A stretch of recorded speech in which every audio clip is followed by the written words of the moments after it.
నీవు అందరికీ చెప్పమ్మా, ఈ ప్రభుత్వ పెద్దలకి చెప్పమ్మా, ఈ సమాజంలో ఉండే అన్ని తల్లిదండ్రులకు చెప్పమ్మా, ప్రతి డాక్టర్కి ప్రతి మెడికోకి వాళ్ళు టెస్ట్ చేసే టెస్టులో నీ గుండె చప్పుడు వినిపించు తల్లి. ఈ సమాజంలో ఉన్న అమ్మలకి అక్కలకి తల్లులకి అన్నలకి నాయనలకి చెప్పమ్మా. చెప్పి వాళ్ళకి ఖచ్చితంగా శిక్ష పడేలాగా, మరణ శిక్ష పడేలాగా, వాళ్ళకు మరణ శిక్ష పడే వరకు నువ్వు మా అందరిలో నిండి నువ్వు చెప్పమ్మా. అందరికీ కాళ్ళు చేతులు మొక్కి వేడుకొని చెప్పు తల్లి. వాళ్ళకు శిక్ష పడే వరకు మా ఎండ ఉండు తల్లి. నువ్వు బతికే తల్లి. మా అందరిలో ఖచ్చితంగా వాళ్ళకి శిక్ష పడే వరకు నువ్వు ఉండాలమ్మా. అందరికి నీ బాధని వెలిపించమ్మా. అందరి పెద్దలకు నువ్వు వినిపించమ్మా నీ బాధని తల్లి. ఈరోజు మా బాధను చెప్పుకోవడానికి ఇక్కడ వచ్చినాము. మేమందరూ ఎవరైతే మాకు న్యాయం చేస్తారో వాళ్ళందరూ కూడా వచ్చి మా కొరకు ఎవరైతే న్యాయం చేయడానికి ముందుకు వస్తారో అందరికీ వేడుకుంటున్నాం మేము. మమ్మల్ని దయచేసి మా కుటుంబానికి న్యాయం చేయండి. మాకు న్యాయం అంటే వాళ్లకు మరణశిక్ష పడాల్సిందే. వాళ్ళకు మరణశిక్ష పడితేనే మా అమ్మాయికి శాంతి, మాకు కూడా శాంతి. వాళ్ళకు మరణశిక్ష పడేంత వరకు మేము పోరాడతాం. ఈరోజు యాక్సిడెంట్ జరిగిన రోజు 2 రోజులు రాత్రే బయలుదేరి వస్తే 2 రోజులు అక్కడే హాస్పిటల్లో ట్రీట్మెంట్ ఇచ్చారు. అంతవరకు మాకు ఒక ఎఫ్ఐఆర్ లేదు. ఎఫ్ఐఆర్ ఏం రాశారు, ఏం సెక్షన్లు పెట్టారు, దాని మీద నాకు సరైన అవగాహన లేదు. నేను లా చేయలేదు. కనీసం వాళ్ళ ధర్మం ఉండదా? అవునండి మీ అమ్మాయికి ఇలా యాక్సిడెంట్ అయింది, ఇలా కేసు కట్టామని చెప్పొచ్చు కదా. అది ఇన్ఫర్మేషన్ లేదు.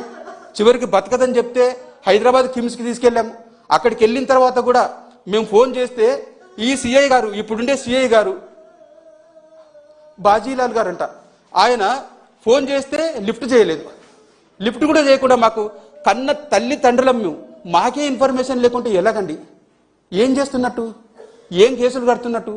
అసలు మాది లోకల్ కాదు ఇక్కడ. మరి ఇక్కడ ఎవరు కాపాడుతున్నారో వాళ్ళని 3 రోజుల వరకు ఈ కేసు గురించి ఏం సమాచారం ఇవ్వరా? ఎవరికి సమాజానికి కూడా తెలియనియరా? ఏం చేయాలనుకున్నారు? ఈ కేసుని అల్లే కప్పిపెట్టాలనుకున్నారా? మరి ఎవరి ప్రోద్బలం లేకపోతే మరి ఇలా ఎందుకు జరుగుతుంది? దీని మీద మాకు చాలా అనుమానాలు ఉన్నాయి. ఆ రోజు మేము వచ్చి హైదరాబాద్ నుంచి ఒక 3 రోజుల తర్వాత ఇంకా మీ అమ్మాయి బతకదు అని చెప్పిన తర్వాత మేము 5వ తారీఖు 6వ తారీఖు 7వ తారీఖు వచ్చాం. వస్తే వాళ్ళు చెప్పిన వివరాలను బట్టి చూస్తే చాలా వరకు సీసీ ఫుటేజెస్ కట్ ఇచ్చారు అక్కడక్కడ. మేము ఎక్కడి నుంచి ఎక్కడి దాకా వెళ్ళారు, వాళ్ళకి పూర్తి వివరాలు ఇవ్వమంటే అందుకు సమాధానం లేదు. వాళ్ళు ఏదో ఇవ్వాల్సింది ఇచ్చారంతే. మొత్తానికి ఈ కేసుని కప్పెట్టాలనే చూసినారు. మరి దీనికి ఎవరు అండదండలుగా నిలిచారు, ఏం చేస్తున్నారో మాకు అర్థం కావడం లేదు ఇప్పటికీ. దయచేసి మీకు నమస్కారం చేసి అడుగుతున్నా, మాకు న్యాయం చేయండి. ఇప్పుడున్న సిఏ గారి మీద మాకు నమ్మకం లేదు. 3 రోజుల వరకు ఎందుకు నాంచారో నాకు అర్థం కావడం లేదు. తర్వాత సిబిఐ ఎంక్వైరీ పెట్టించాలా?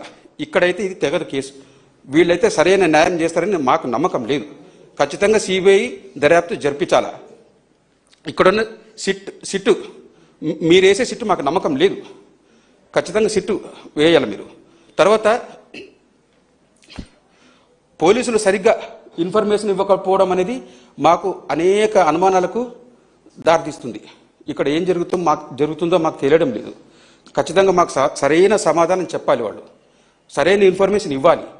ఏం చేస్తున్నారో మాకు ఇంతవరకు ఈ రోజు వరకు కేసు అప్డేట్ అయింది, ఎఫ్ఐఆర్ ఇలా మార్చాము, ఇంతవరకు కాపీ లేదు మాకు. మేము ఏం చేయాలి చెప్పండి? ఎవరితో పోరాడాలా? ప్రభుత్వాన్ని పదే అడుగుతున్నాం. సార్ మాకు సహకరించండి అని అడుగుతున్నాం. వాళ్ళ నుంచి కూడా సమాధానం లేదు. మేము ఎవరి దగ్గరికి వెళ్ళాలండి? ఎవరిని అడగాలి? చేనేత కుటుంబం నుంచి ఎంత సామాజికంగా మేము ఎంత వెనుకబడిన వాళ్ళమండి. మా మాట ఎవరింటారు? ఎవరో ఒకరు పెద్దలు కల్పించుకోకపోతే ఆ పోలీస్ స్టేషన్లో కానీ ఈ కేసుకు సంబంధించిన ఎవరెవరైతే దాని వెనుక ఉన్నారో పెద్దలు, వాళ్ళని ఎదిరించగలమా మేము? మాకు అంత శక్తి ఉందా?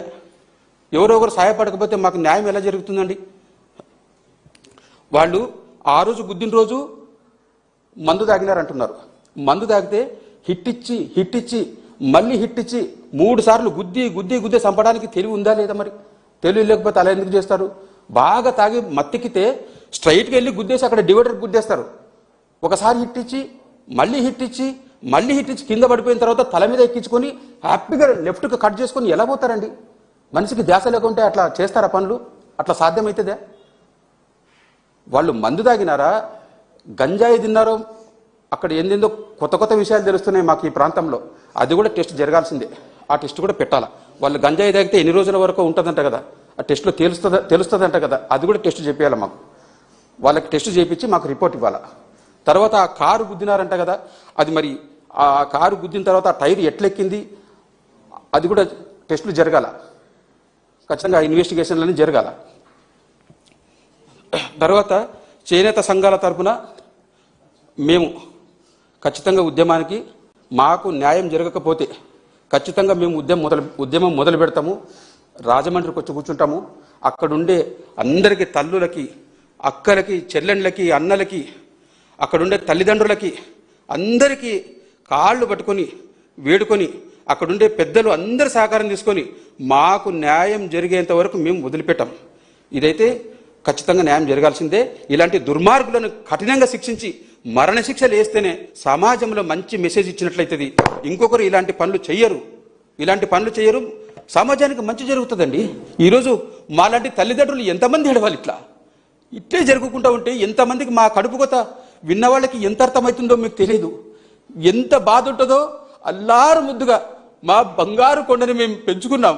30 ఏళ్ళు పెళ్లి చూపులకి పిలిపిస్తే 2వ తారీఖు పెళ్లి చూపులు జరిగినాయండి అమ్మాయికి. ఆడపిల్లలు ఉండే తల్లిదండ్రులకు అందరికీ అర్థమవుతుంది మా బాధ ఎంతో. పెళ్లి చూపులు చూసుకొని మరుసటి రోజు రాజమండ్రికి వస్తే సాయంత్రంకంతా ఇట్లా గుద్ది చంపినారని తెలిస్తే మాకు మా గుండె ఎట్లా అల్లాడిపోతుంది. మేము మనిషిగా బతుకున్నాం, కానీ మేము కూడా ఆమెతో పాటు చచ్చిపోయినట్లే. మాకు న్యాయం జరిగితే కొంత మేము బతికినట్లు. మాకు న్యాయం చేయండి. మాకు న్యాయం జరిగేంత వరకు మేము పోరాడతాం. అది సార్. సార్ అవును సార్. సారు చట్ట ప్రకారంగా వాళ్ళు ఏ ఉద్దేశపూర్వకంతో చంపేసినారో ఎవ్వరు తప్పించుకోలేరు. చట్ట ప్రకారంగా వాళ్లకు శిక్షలు పడేలాగానే మేము చేస్తాము. మీరేం భయపడొద్దండి, మీరేమి బాధపడొద్దండి అని చెప్పి మమ్మల్ని ఓదార్చడం జరిగింది సార్. అది సార్.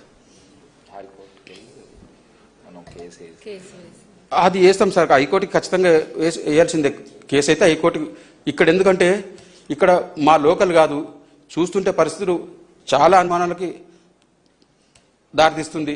కాబట్టి ఖచ్చితంగా ఈ కేసు హైకోర్టుకి వేయాల్సిందే సార్. లేకపోతే మాకు న్యాయం జరుగుతుందని మేము అనుకోవట్లేదు. న్యాయం జరగని వారు కూడా సార్. అది సార్.